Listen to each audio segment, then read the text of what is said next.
қалды. Анда құрамдарды таныстырып Атбашы командасы менен Аракет Сынташ командасы беттешет. Биринчи болуп Карой командасына башлай турган болсо, команданын капитаны Бактынур Шамырканов ал биринчи Татарстан менен колокольчик аттуу армак менен ойноп барат. Экинчи Акылбек Жолоев алга, үчүнчү Алыбек Байтиков Баатыр, төртүнчү Эржан Аскат уулу Жебе, бешинчи Улукбек Токталиев Карабайыр, алтынчы Чыңгызтай Асылбек уулу Береке, жетинчи Дейкан Темирбек уулу Көктеке, сегизинчи Марат уулу Нурбаков Мурат уулу Арап, тогузунчу Адилет Чокунбек уулу Мустанг, онунчу Сөзбек Капарбек уулу Ракета, 11-чи Темирлан Шаршенбаев Лексус, номер 12-чи Адылбек Имашев Байпак аттуу армак менен ойноп жаткан чак. Ал эми Атбашы курамына келип турган болсок, алар мына байкасаңыздар жашыл, ачык жашыл жана кара түстөгү кийим менен чыккан. Ал эми Аракет командасы кызыл, кара түстөгү кийим менен чыккан жак. Атбашы командасынын капитаны Нурлан Асанов биринчи Татарстан менен Мальборо аттуу армак менен ойноп барат. Экинчи Канат Турдубеков Өжөр, үчүнчү Калыбек Досмак уулу Бакылан, төртүнчү Бакыт Курман уулу Чагылган, бешинчи Рустам Мулдунов Хан, алтынчы Мамедалиев Шырам, жетинчи Нурмамбет Очкеев Легенда, сегизинчи Аксайбек уулу Раздан, тогузунчу Эляман Жейналиев Күнтүрүп, онунчу Сапманов Разбой, он биринчи Урмат Абдылдаев Двойка, жана экинчи Эржан Түймбаев Первый. Азыр жеке чыгуу берүүгө окуналууда. Атбашы командасына Канат Турдубеков Өжөр менен чыккан болсо, ал эми аталган командадан же болбосо Аракет командасынан 91-жылғы көрүүчү чапканаты Серый, 12-чи номердеги Алтынбек 91-жылғы чапканаты Сара. Аракет Сынташ командасынын жетекчиси Ишкожоев Манат Субанбекович, машыктыруучусу Токой Мурат Талайбекович. Мына ушундай азыр Аракет командасынын сүрмө менен таныштырып өттүм. Аракет Сынташ командасынын атаандашы бүгүнкү оюнубузда жыйынтыктай турган Атбашы улуу теңир колунда айтууга уруксат этиңиздер, себеби Атбашы командасы бизде азыр протоколдор боюнча бир аз башталган башка команданын оюнчуларын айтып көрүпбүз. Аракет командасынын курамында өңкү биринчи Татарстан менен Туратбек Талайбек уулу Көпөлөк аттуу армак менен ойнойт, экинчи Такир Узмонов Торка, үчүнчү Мурат Токоев төртүнчү Ильяс Кечебек Мустанг, бешинчи Кенжебек Каныбек уулу Көксерек, алтынчы Калыс Бактыбек уулу Ракиш, жетинчи Кудайберген Жекшен уулу Туман, сегизинчи Изат Алыкулов Фильм, тогузунчу Нурлан Шаршеев Тайсон, онунчу Майрамбек Каныбек уулу, мынакей ортого Майрамбек Каныбек уулу чыгып жүрөт, Бактору аттуу армак менен ойнойт, 11-чи Зарылбек Жаныбеков Серый, жана 12-чи Адилет Алтынбеков Сара аттуу аргымак менен чыгып ойун алып барууда. Азыр улак байкаганыңыздардай эле Атбашы командасынын оюнчуларында жана Атбашы оюнчулары азыр биринчи чабуулду улантууга аракетин, чабуулду жасоого аракетин көргөн, бирок улак жерге түшүп калды.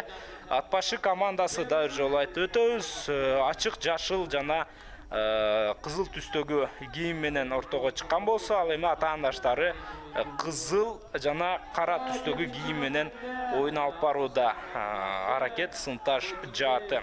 Мен азыр гана алардын курамы менен айтып өттүм, ага чейин тааныштырган курам бул чындыгында башка команда, Карой командасынын курамын айтып алдым. Бардык ушул Аракет командасынын көрөрмандарынан кечирим сурап өтөбүз. Азыр жерден улакты эң алууда кайрадан Аракет командасынын оюнчусу Зарылбек Жаныбеков мыктоолууда. Жана Зарылбек Жаныбеков өзүнүн серия аттуу аргымагы менен дароо эле атаандаштарынын тайгазанын көздөй бара жаткан мезгил, азыр өзгөчө бир окуя катталышы мүмкүн. Себеби Зарылбек Жаныбеков өтө күчтүү чабуулчу экендигин буга чейин көргөнбүз. Анын ыргыткан улагы жакшы эле бара жаткан. Кайрадан чабуулду өнүктүрүүгө азыр Аракет Сынташ командасында мүмкүнчүлүк бар. Кайрадан улагды эңип алып, жүрүштү өнүктүрүү керек азыр. Ал ортодо жок. Ал ортодо мынакей ат башы командасынын оюнчусу Калыбек Бузурманкул уулу, экинчи, үчүнчү бүткүл дүйнөлүк көчмөдөр оюндарынын чемпиону Калыбек Бузурманкул уулу. Ал мен азыр гана атап өткөн оюндарда эрең иш боюнча чемпион аталган. Эң жеңил салмак ченинде. Өтө күчтүү оюнчу чындыгында. Улакта дагы өзүнүн мынакей күчүн көрсөтүп жаткан маалы.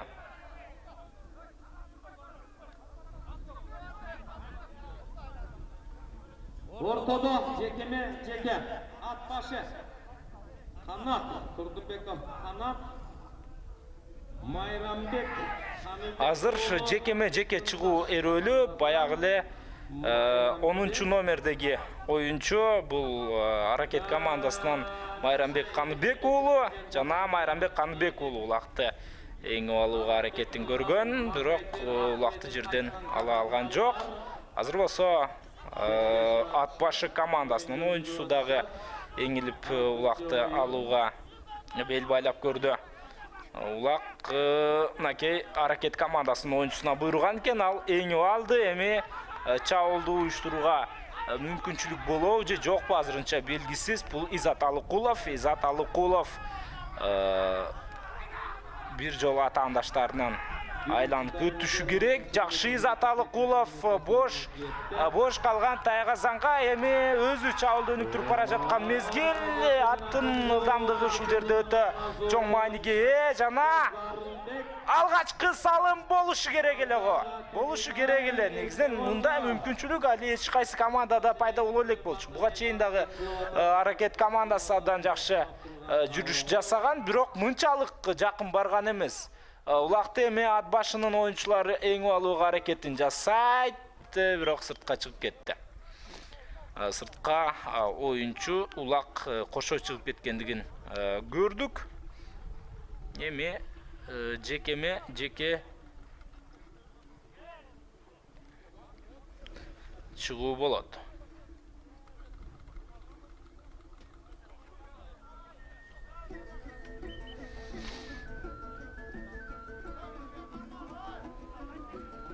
Аракет командасынын оюнчулары улакты ортого таштайт.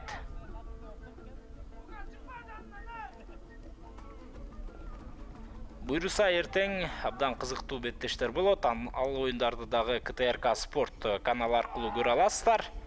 Азыр жеке чыгуу байкасак ат башы командасынан бул Нурманбет Койчукеев экен. Легенда аттуу аргымагы менен чыккан окшойт. Себеби Нурманбет Койчукеевди биз жакшы тааныйбыз. Нуру Койчукеев деп айтылып жүрөт. Буга чейин бир нече жакшы командалардын катарында ойноп жүргөн. Ал эми ага каршы азыр Аракет командасынан ортого чыккан бул Майрамбек Каныбек уулу Бактору менен чыккан. Бактору чындыгында жакшы экендигин буга чейин көргөн жайыбыз бар. Улакты азыр жерден эңип алууга тараптар аракетин көрүүдө. Нурманбет Койчукеев, Нуру Койчукеев улакты ала алган жок. Эми болсо Майрамбек Каныбек уулунда мүмкүнчүлүк пайда болуп келе жаткандай көрүнгөн. Анткени менен дароо Нуру Койчукеев абалды өзгөртө алды. Эми оюнчулар алмашты. 1 мүнөт убакыт өткөндөн кийин Аракет командасынын оюнчусун караңыздар. Дароо эле улакты жерден үзүүдө. Бирок ал улакты алып кете албаган соң азыр улак жерде калды. Дагы 2 оюнчу күрөшкө киреби деп сөзүндө жыйынтыктагы чакты. Улак сыртка чыгып кеткендигине байланыштуу калган оюнчулар дагы улакты азыр эңип алууга мүмкүнчүлүккө ээ болуп турган учур. Жана жакшы Аракеттин оюнчусу бул ирет кандайдыр бир улактын шыйрагынан эмес, бутунан эмес, бул жолу мынакей Адилет Атбашы. Адилет мыкты алдын жерден. жүнүнөн кармоо алгандыгына байланыштуу дароо эле чыгып кеткендигин көрдүк. Эми жүндөн кармаган бул ишеничсиз, себеби мынакей туттуу улак экендиги дагы көрүнүп турат. Мындай учурда улактын жүндөрү баягы үзүлүп, тыгыты чыгып, натыйжада улак бат эле жерге түшүп калат. Азыр болсо чабыл уланууда, байкай туралы жакшы бир мүмкүнчүлүк пайда болчу да, бирок эми жанында эле жүрөт. Аракет командасынын оюнчусу Салдырбашы турган иштеңиздерчи, бирок ага карабастан азыр өз жүрүшүн токтотоор эмес. Атбашы командасынын оюнчусу жана эсеп сандары ачылышы керек. Улак ыргытылган, бирок алыстан ыргытып алды окшойт. Бир-аз Эржан Тургунбаев бир-аз арттан алызыраак ыргытып алды. Азыр кайрадан бош. Аракет оюнчулары каякта жүрөт? Бир оюнчу алмашууга чыгып кетиптир. Мен таң калам кээде. Ушундай кыйчалыш учурда алмашуунун кереги бар. Бирок баягы чабылчаттар, коргоочаттарга алмашат, аны түшүнөбүз. Бирок ошол учурда деле, ошентсе деле баягы атаандаштардын көзөмөлдөөсө алар улакты салып коюшу мүмкүн. Ошондуктан кыйын бир кырдаалда турганда алмашуунун менин оюмча кереги жок. Азыр сыртка чыгып кетти. Кайрадан жеке чыгуу болот.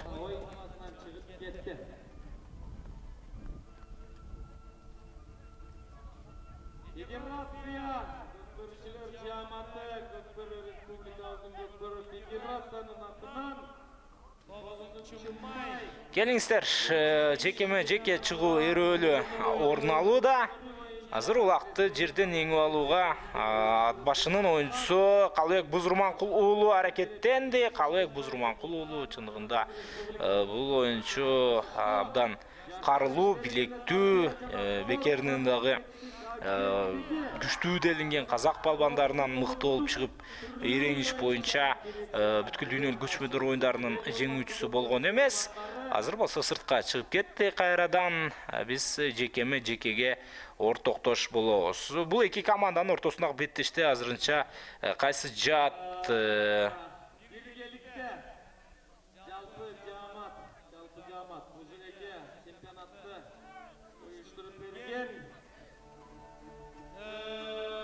ошондой эле мындай оюндардын талайына өнөктөш болгон спонсорубузга албетте айталы, аларга чоң рахмат. Оюлдук Мегакон компаниясына чоң рахмат, Биксер спорт компаниясына чоң ыраазычылыктарды билдиребиз. Демекчиликтерге уюштуруучу эл башында турган баардык жыйнагычынын баардыгын эл ичинде болуп. Азыр эми жеке чыгуу эрөөлү катталат кайрадан. Мына асылык менен биз биринчи таймдын 3-чү минутасына келип жеткенбиз. Бүгүнкү оюндун токтоочу оюну эртеңки күнүбүздүн дагы календарь чыгып калды буюрса. Коля Бузурманкул уулу Калыбекти жакшы билебиз. Калыбектин атаандашы Майрамбек. Азыр эми улакты эки тараптан эңе албай жаткан учуру. Байкасаңыздар, Нурманбет Койчукеев чыккан окшойт бул жолу дагы кайрадан ортого. Жакшы улакты алды. Атбашы командасынын оюнчусу жок, бул Калыбек Бузурманкул уулу болгон.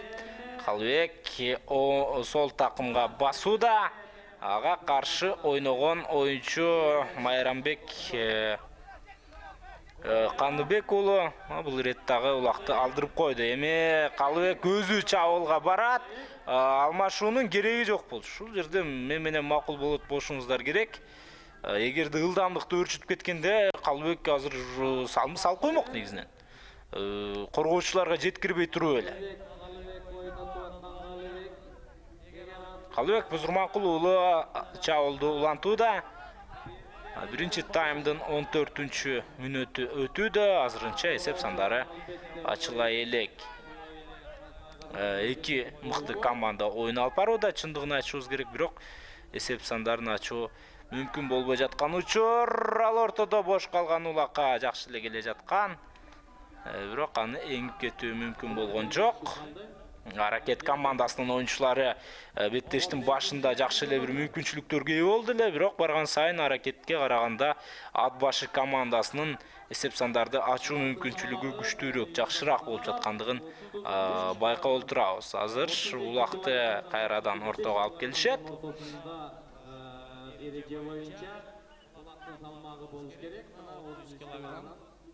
Таза 33 килограмм бул оюнда союлду.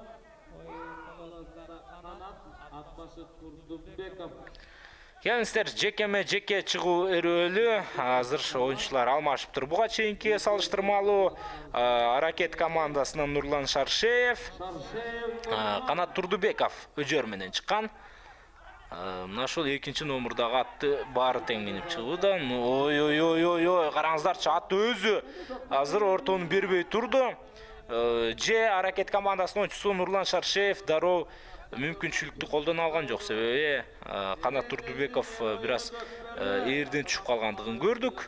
Аз убакытка эми көпкө түшкөн жок, көпкө түшсө балким улакты алып коймок. Атаандашы азыр мынакей Канат Турдубеков улакты алды, сол такымга басты. Эми чабуулга чыгат өзү жана Канат Турдубеков эсеп сандарын ачалабы, жакшы мүмкүнчүлүк бар, ыргытылган улак жана эсеп ачылды. Атбаш командасы алдыга чыкты. Эч ким караган жок, кызыгы бул оюнчуну эч ким күткөн жок. Натыйжада эсепти ачып койду Азамат. Чындыгында баа бериш керек мындай оюнчуларга. Биз өз баабызды беребиз, сиздер дагы өз бааңыздарды бересиздер деген оюбуз бар. Мына ошентип Атбашы командасы эсеп сандарын ачты. Аракет 2 жолу жакын барган болчу улакты таштоого, бирок натыйжада жыйынтык андай болгон жок. Азыр кайрадан улакты алууга жакшы мүмкүнчүлүгү бар. Аракет кылып көрдү Атбаш оюнчусу, бирок мүмкүн болгон жок. Кайрадан улак жерде. Чоң бир талаш жүрүп жаткан мезгили улак үчүн. Ким биринчи эңип алат? Окей. Аракеттин оюнчусу эңип алууда, жакшы. Эңип алганы жаман эмес. Эми такымга мыктылап басыш керек. Болбосо мынтип түшүп калат. Азыр улак бош жерде турган учуру Аракет командасынын оюнчулары бул ирет алыста экен. Себеби Атбаш командасынын оюнчулары да алыстап кеткен. Атбаш оюнчулары азыр жерден улакты эңип алууда, мыктыраак болууда. Байкасаңыздар, мынакей азыр Атбаш оюнчусу кайрадан эңип алууга аракетин көрүүдө. 2 мүнөт убакыт калды биринчи таймдын бүтөрүнө. Кызыктуу, көзгө толумдуу оюнга ортоктош болдук деп айта алам. Биринчи таймда ал мезгилде кайрадан улакты эңип алды. Сол такымга, кечиресиздер, оң такымга басты. Өткөрүп берүүнүн кереги жок. Сүрмө топту кайтарыш керек болчу азыр. Аракеттин оюнчулары. Натыйжада 1,5 мүнөт убакыт калган мезгилде биз кайрадан жекеме-жеке чыгууга ортоктош болобуз. Жаз маалында кунажын уюбуз төлдөп кең коробузга батпай, байтал мээбиз кылындап дегеле кең жайлообузга сыйбай, күнүгө кырда коюбуз жайылып жамбаш менен жеп, мал төлдөп токо чыккан. Келиңиздер, жекеме-жеке 1 мүнөт убакыт калган мезгил. Азыр Атбашы командасынан кайрадан эле экинчи номурдагы оюнчу бул Канат Турдубеков. Бирок улакты Аракеттин оюнчусу Калыс Бактыбек уулу эңип алды. Эң акыркы мүмкүнчүлүктөр балким биринчи таймда азыр ылдамдык керек. Чындыгында атка ошол мезгилде Аракет оюнчулары дагы жардамга барышты. Жакшы, азыр байкай туралы. Тайгазанга чейин жетсе, балким кооптуу чабуул уюштурушу мүмкүн. Өнөктөштөрүнөн жардам күтөт. 6-номурдагы Калыс Бактыбек уулу соңку 30 секунда Жана ал ортодо өтө жакшы бир мүмкүнчүлүк пайда болуп жаткан мезгил. Аракет командасы улакты ыргыта алган жок өз учурунда Азамат. Караңыздарчы, бул жолу ат башы командасынын коргоочулары өз ишин жогорку деңгээлде аткара алышты. 3, 2, 1. Беттештин биринчи бөлүгү жыйынтыкталды, эсеп 1-0 ат башы командасы алды да. Негизинен ат башы аракетке караганда чабуулда ийгиликтүү. 1-0 эсебинде дал ушул ачык жашыл жана кызыл түстөгү команда алдыда келе жаткан мезгили. Ачык жашылга деле окшойт, ачык көк түстөгү деп айтсам дагы болчудай. Келиңиздер, жекеме жеке чыгуу болот азыр. Ортодо кайрадан эле Канат Турдубеков жаңылбасам, бирок бул ирет жакшы улакты эңип алып кеткен. Аракет командасынын оюнчусу андан ары ошондой эле эңип алуу аракети. Мынакей байкасаңыздар, алардын атаандаштар тарабынан болду. Бул жерде эми абдан бир кооз оюн орун алууда деп мен айта алам.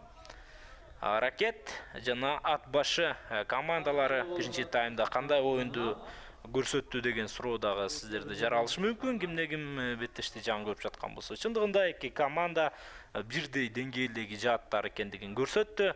3 жолу жакшы мүмкүнчүлүктү аракет клубу колдоно алган жок. Ошондой эле мүмкүнчүлүктөрдү уюштуруп ат башы бир салымды жарата алды. Жыйынтык али алдыда кандай болот, кайсы команда жеңүүчү аталат, биз аны айтып бере албайбыз. Азыр болсо жекеме жеке чыгуу эрөөлү катталат. Келиңиздер, ортодо бул кайрадан эле ат башы командасынан Канат Турдубеков өжөр менен. Канат Турдубеков 18 гана жаштагы оюнчу. Бизге жеткен протоколдогу көрсөтмө боюнча айта турган болсок, ага каршы Изат Алыкулов. Азыр Изат Алыкулов жаш атаандашынан улакты тартып алууга аракеттенүүдө, бирок Канат Турдубеков дагы жөнөкөй оюнчу эмес экен, ал дагы улакты алууга аракетин жасоодо. Анткени менен азыр улакты такымга басууда Изат Алыкулов. Караңыздарчы, Изат Алыкулов бирөөнүн эмгегин алып койду десек дагы болот. Жакшы. Эми жерден эңип албасаң, анда таптакыр улак сеники эмес деген тема жок. Кандай айла кыласың, кандай айла табасың, кыскасы ушул тегерек чийиндин сыртына сен улак менен чыгышың керек. Мынакей максат. Биринчи максат ушул. Азыр улак Изат Алыкуловдо. Изат Алыкулов такымдан чыгарбаганга аракеттенүүдө, бирок анын атаандашы дагы өжөр оюнчу экендигин көрүүбүз. Эми азыр аракет командасы ушул жерден чабуулга чыкса болот. Байкай туралы, коргоочуларды бир жазгырып, бир айланып, андан кийин гана чабуулга жөнөдү. Аттын ылдамдыгы деле жакшы, бирок коргоочулар өз ордунда. Эгерде чабуул мындай кетсе жакшы өнүкпөйт. Ошонун баарын тең ойлонуш керек. Азыр аракеттин оюнчусу жана бир аз мынакей бош бир аймактарды издеп, эми гана мынакей бош аймакка жеткенде өнөктөшү жардамга келбесе, азыр кайрадан ат башы командасынын оюнчулары улакка жармашып, улакты тартып алуунун айласын көрүүдө.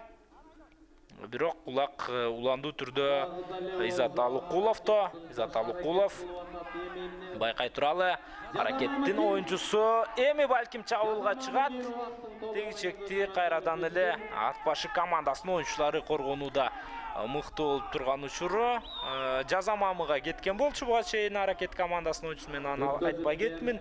Ал кайрадан оюнга чыкты. Азыр болсо улак аракет оюнчуларында бирок бири-бири менен пас алмашты жана улакты сыртка чыгарбаш керек. Башкы максат эмне деген гана эмгекти жокко кетирди азыр чындыгын айш керек. Эми талаанын ортоңку бөлүгүндө жекеме жеке чыгуу эрөөлү орун алат.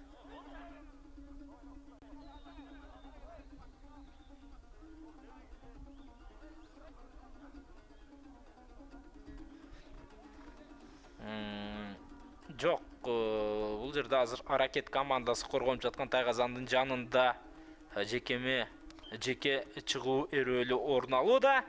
Байкай туралы командалардан азыр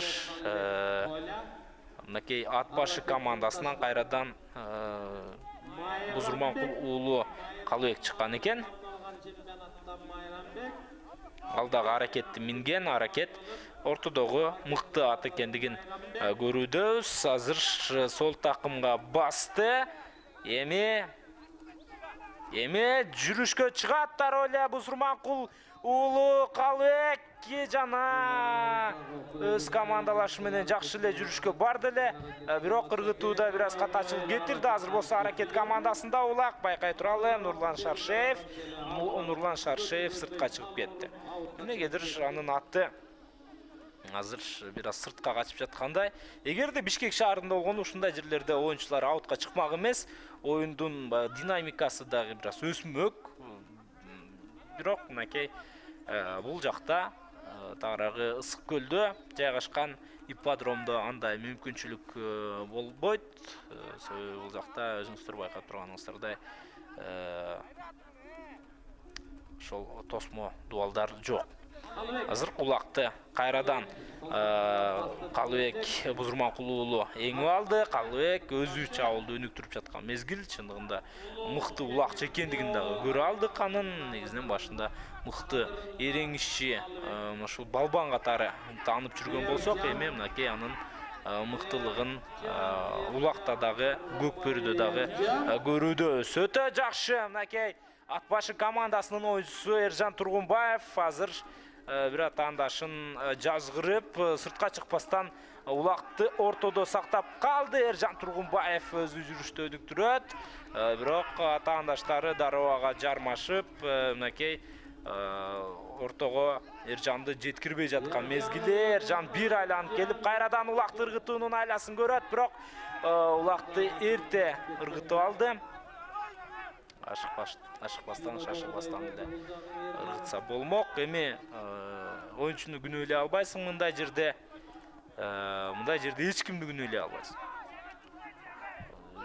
Ар кандай учурлар болуп калат. Оюнчу ойлонуп ошол жерде турганга таптакыр убакыт жок болчу. Азыр улак жерде кайрадан аны эңип алууга ат башы командасынын оюнчулары аракет кылган. Улак кайрадан жекеге ташталат экен. Келиңиздер, жекеме болсо жекеме. Кайрадан жекеме чыгууга ортоктош болобуз. Республикалык чемпионатыбыздын 6 май күнүнө арналган күнүбүздүн да Кудай буйрса. Эки команданын тең оюнчулары азыр ортого чыгып келишти. Бул 8 номердеги Аракет командасынын оюнчусу Изат Алыкулов жана Калыбек Бузурманкул уулу ат башы командасынан. Калыбек Бузурманкул уулу абдан мыкты балбан, Дароле сол такымга басты, улакты жерден эңип алар замат.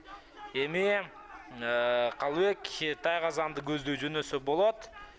Бирок азыр чоң бир күч менен, чоң бир ынтызарлык менен Аракет командасынын оюнчусу улакты тартып алгандыгын көрдүк. Сарылбек Жаныбеков Серый менен ойналып барган оюнчу. Эми чабуулду өнүктүрө алган жок Сарылбек Жаныбеков жана биз кезектеги жеке чыгууга ортоктош болобуз. Ошол эле ат башы командасынын 3 номурдагы оюнчусу Өжөрдү минип чыкты. Ал эми ага каршы азыр 9 номердеги Нурлан Шаршеев Тайсон аттуу аргымагы менен 30 жаштагы оюнчу. Нурлан Шаршеев атаандашынын такымынан жулуп алды. Такымынан эмес, эми колунан жулуп алды. Такымына баса элек болчу Калыбек. Жана акырындап чабуулга Аракет командасы чыгып бара жаткан мезгил. Бирок сүрмө топ кайрадан эле Тайгазандан алыстап бара жатат. Ай. Же чыкпадыбы? Аут барбы жокпу? Аут жок боло эле экен али. Бирок эми чындап болчу да. Мына ушул жакта аут болот окшойт. Улак чыга элек бул жерде деле байкасаңыздар эми чыгып кетти. Эми чыгып кетти.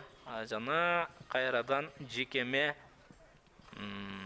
Bir yaş var, 10 yaş деген Жекеме жеке чыгуу. Тайминиват жадында ойноктоткон келген соңандан ары 15 яш барат деңайда жаштык чагы эч нерсени ойлонбогон. 20-да өз боюңду түзөйсүң го. Келиңиздер анда кийинки жекеме жеке чыгууда Атбаш командасынын аты мыкты экендигин көрдүк. Өжөр аттуу аргымак жакшы оюн көрсөтүүдө. Өжөр Азамат жакшы. Бар тең ошол өжөрдү минип чыгууда. Азыр кайрадан эле Нурманбет Кочкеев өжөрдү минип чыкты. Ага каршы Нурлан Шаршеев.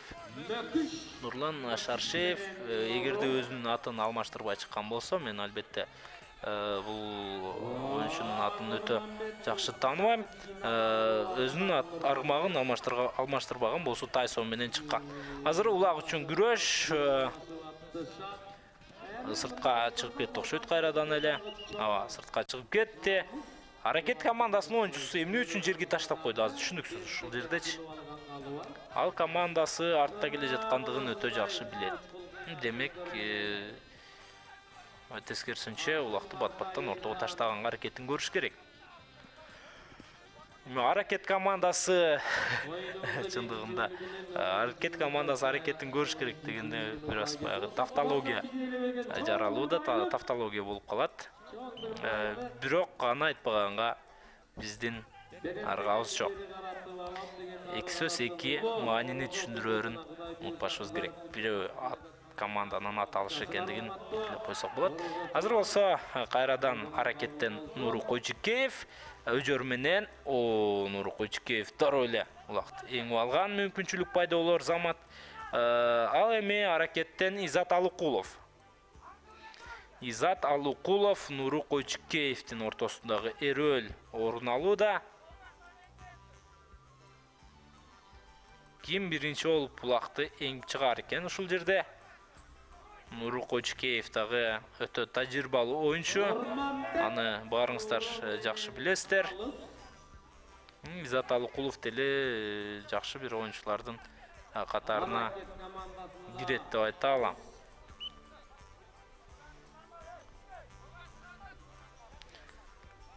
Азыр оюнчулар алмашты. 8 номердеги оюнчу бул Атбашы командасынын Адлет Аксайбек уулу Раздан менен чыккан. Ал эми Аракет командасынан Нурлан Шаршеев чыгууда. Изат Алыкулов менен Нурманбек Кочукеев бир мүнөт ичинде эч нерсе кыла албаган соң алмашкан болчу. Азыр улакты сыртка чыгарды. Күрөш уланууда. Бир оюнчусу аз Атбашы командасынын себеби бир оюнчусу кулап калгандыгын көрдүк. Калыс мындай учурда алмашууга дагы дароо уруксатын бербейт. Себеби оюнчу бутуна турса, оюнчулардын саны көбөйүп кетиши дагы мүмкүн. Эмне болду азыр? Эмне деген чечим чыгарат Калыс? Азырынча белгисиз. Жок, эч кандай оюн эрежеси бузулбаган экен. Улак үчүн күрөш орун алууда. Жана ким эңип алат азыр? Байкай туралы.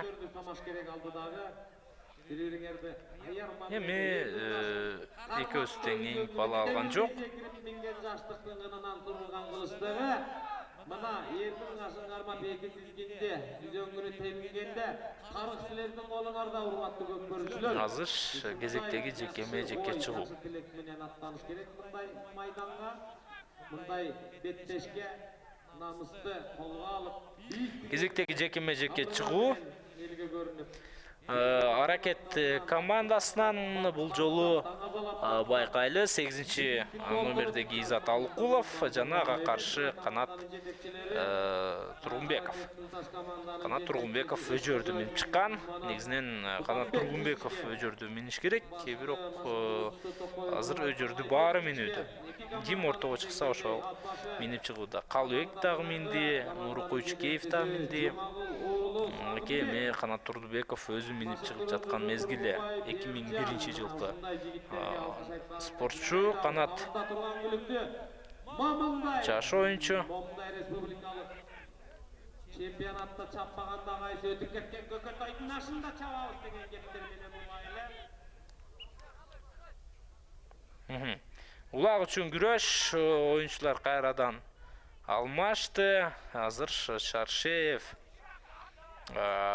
Нурлан бул Аракеттен, Атбашы командасынан 12-чи катар сандагы Эржан Тургунбаев ортого чыккан.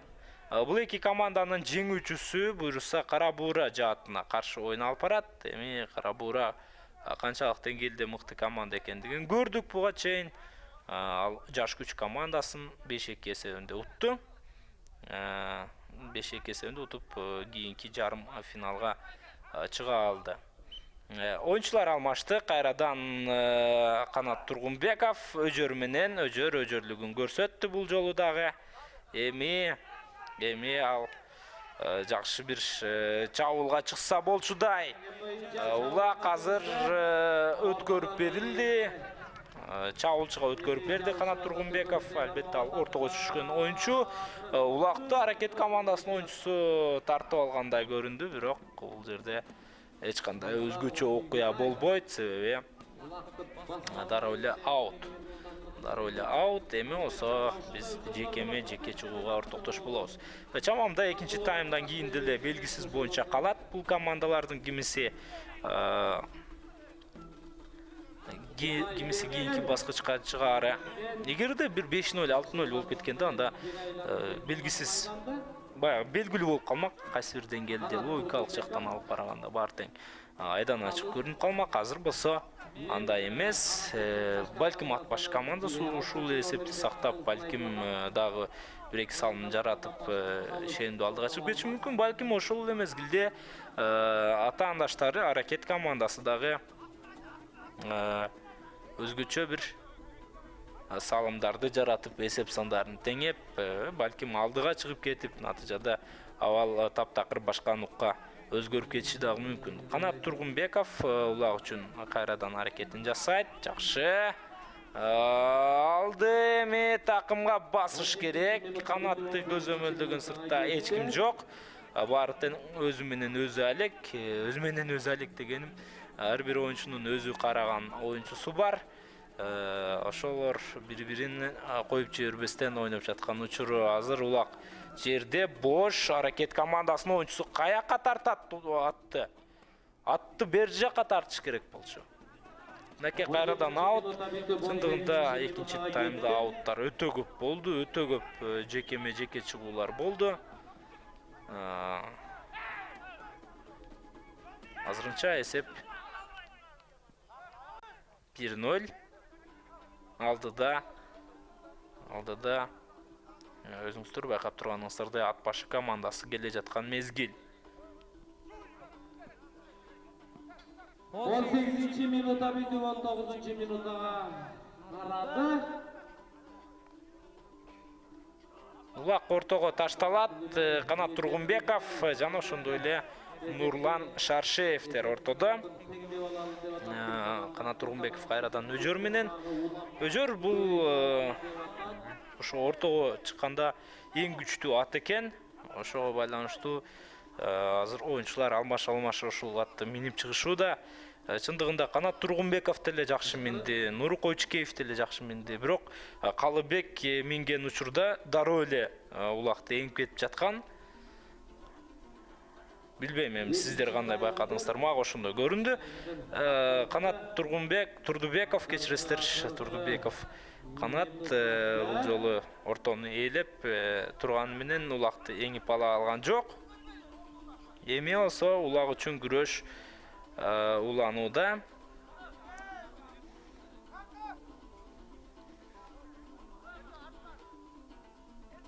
Жакшы, мынакей эми алыш керек. Акырындык менен убакыт жаралды. Аракеттин оюнчусу жакшы аракет кылган, бирок бул жолу улакты алып кетүүгө анда бираз жакшы мүмкүнчүлүк болгон жок. Эржан Тургунбаев улакты алууга аракеттенүүдө. Беттештин экинчи таймынын дагы бүтөрүнө саналуу секундалар калды. Чамамда эки команда тең чабуулга чыга албайт окшойт. Балким чыгаттыр, көрө туралы. Турдубеков канат. Жанага каршы 6-чы номердеги аракеттин оюнчусу бул Талыс Бактыбек уулу.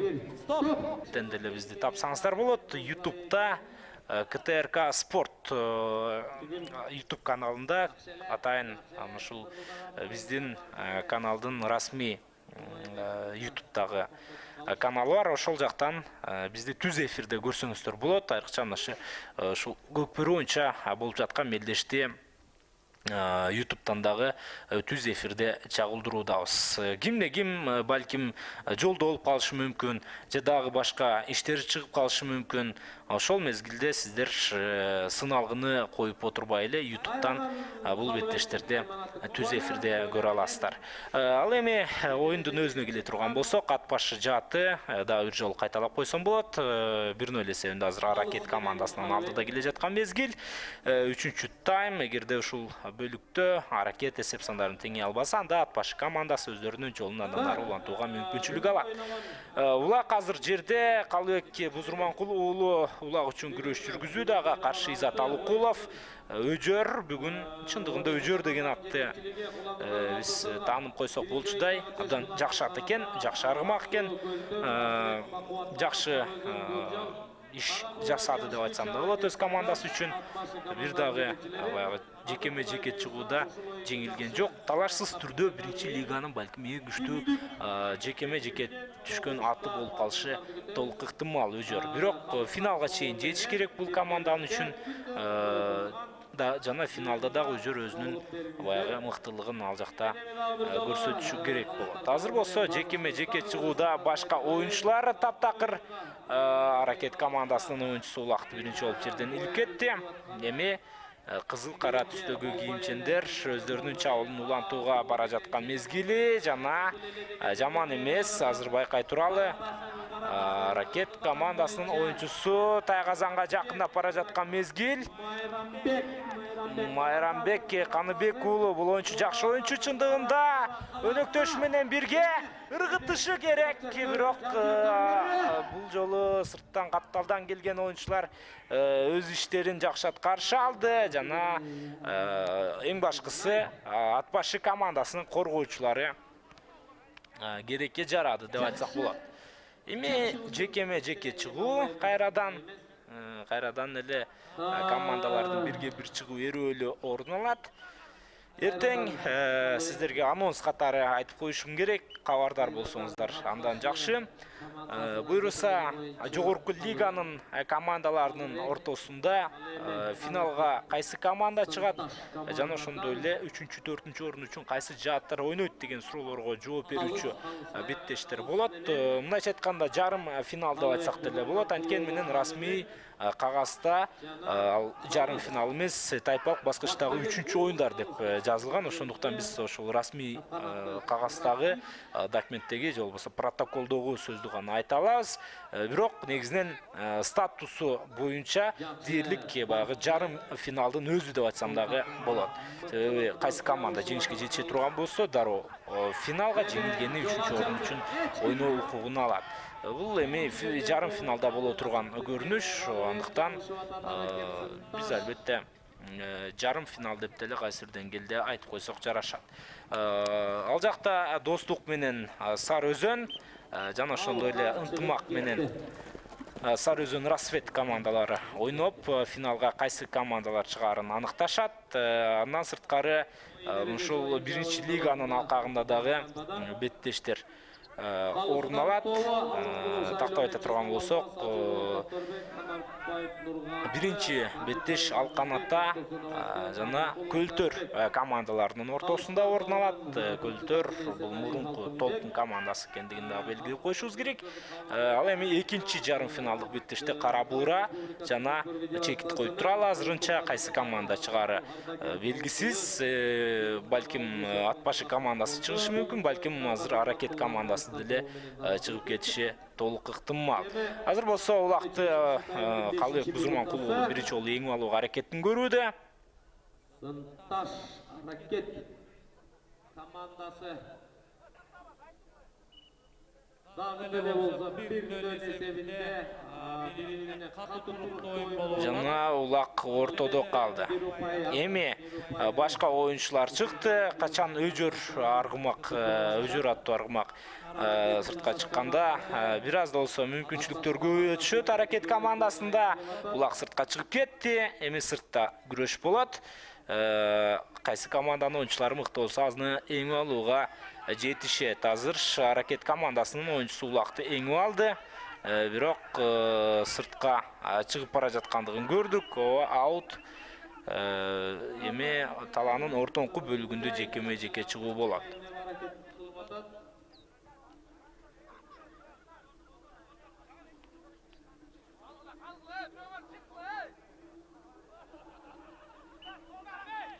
Келиңиздер, анда жеке чыгуу эрөөлүү. Ошол эле Калыбек Бузурманкул уулу жана 8-чи катар санындагы Аракеттин бүгүнкү беттештеги ушул ортого чыгып жаткан оюнчусу бул Изат Алыкулов. Изат Алыкулов азырынча аракет кылууда жакшы эле. Бирок улакка жетпей жаткан мезгили. Калыбек Бузурманкул уулу улакты алды, оң такымга басат.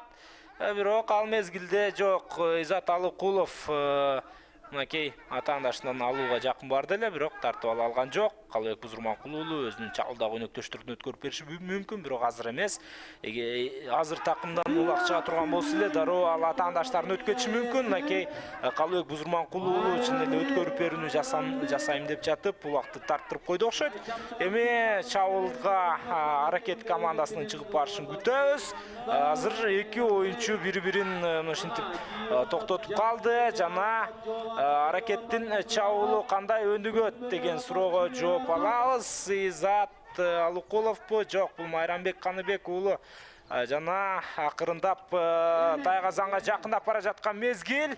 Бирок Тайгазанга такыр жолотпой жаткан учуру азыр ат башы командасы атаандаштарын жана сүрмө топ кайрадан бир жолу айланып келет окшойт. Азыр байкай туралы, өнөктөшүнө өткөрүп бериши керек.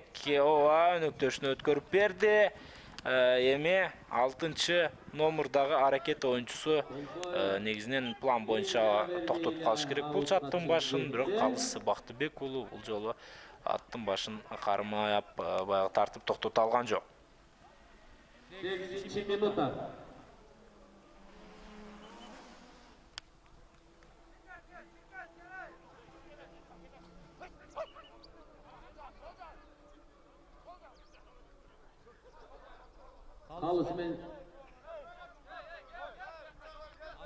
Келиңиздер, анда жеке чыгуу эрөөлү орун алат. Азыр ортодо Изат Алыкулов жанага каршы 8-чи катар санындагы ат башы командасынын оюнчусу Адилет Аксайбек уулу. Адилет Аксайбек уулу улакты эң алууга аракетин жасоодо. Оң такымга басыш керек азыр Адилет. Жакшы, эми чыгып чабуулга дагы жөнөсө болчудай. Маке улак азырынча ат башы командасынын оюнчусунда өзүнүн өнөктөшүнө өткөрүп берүүдө жана 12-чи номердеги өнөктөшү Эржан Тургунбаевга өткөрүп берди. Эржан өзү чабуулга чыгабы же ал дагы баягы футбол тили менен айтканда пас чыгарабы? Байкай туралы, алды ачык. ат башы командасынын оюнчулары өтө жакшы бир коридорду түзүп берди. Азыр өнөктөшүнө бирок байкасаңыздар Эржан Тургунбаевдин первый аттуу аргымагы бир аз жайыраак чуркап койду. Балким аргымактын ылдамдыгы мындан дагы катуу болушу мүмкүн. Анткени менен ошол ылдамдыкты кошо алган жок. Азыр улак талашта. Ой, Аракет командасынын оюнчусу улакты алган экен ал мезгилде. Бирок Аракет командасынын оюнчулары бүгүн чабуулда өтө чоң кыйынчылыкка кабылууда. Коргонууда атаандаштар абдан мыкты деңгээлдеги оюн көрсөтүшүүдө тагыраагы. Аталдагы калыстын желеги көтөрүлдү, аут.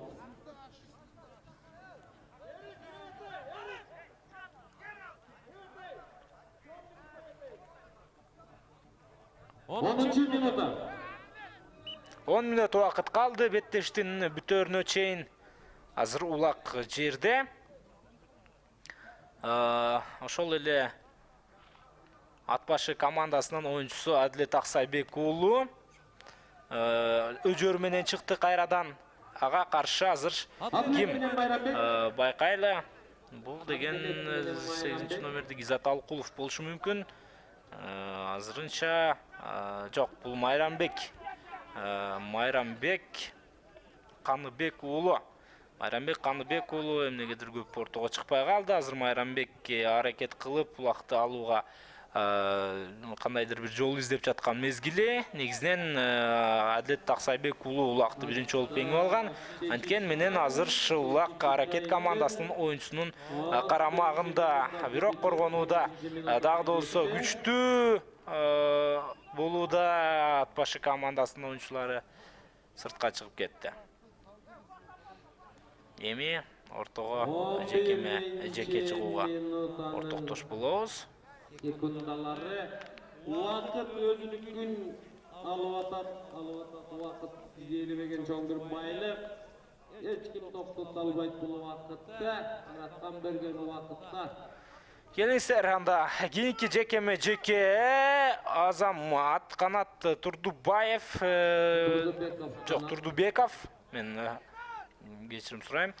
Канат Турдубеков өжөр менен чыгып, кайрадан улак биринчи жолу жеңип алуунун аракетин көргөн. Чындыгында Канат улакты алууда дагы жакшы оюнчу экендигин бизге көрсөтүүдө. Өжөр өзү күчтүү ат экен. Чындыгында өжөр жөнүндө айыл сөздөр көп айтылат. Бирок Канат Турдубеков улакты тарттырып койду.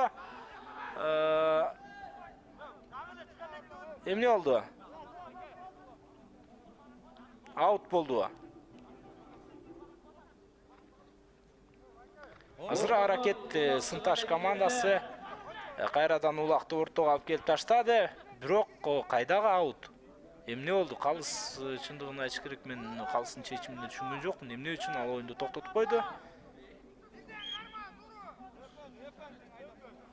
Бир оюнчу азыр 2 мүнөткө оюндан четтетилет экен. Бирок калыска нааразычылыгын билдирүүдө азыр оюнчулар.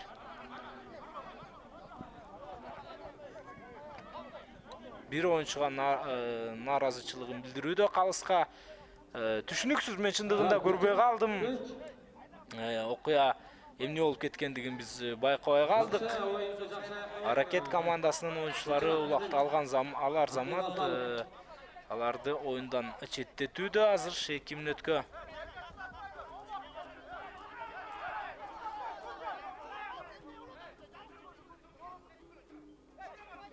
Мынакей оюн уланат, бир оюнчу жаза мамыга кетти.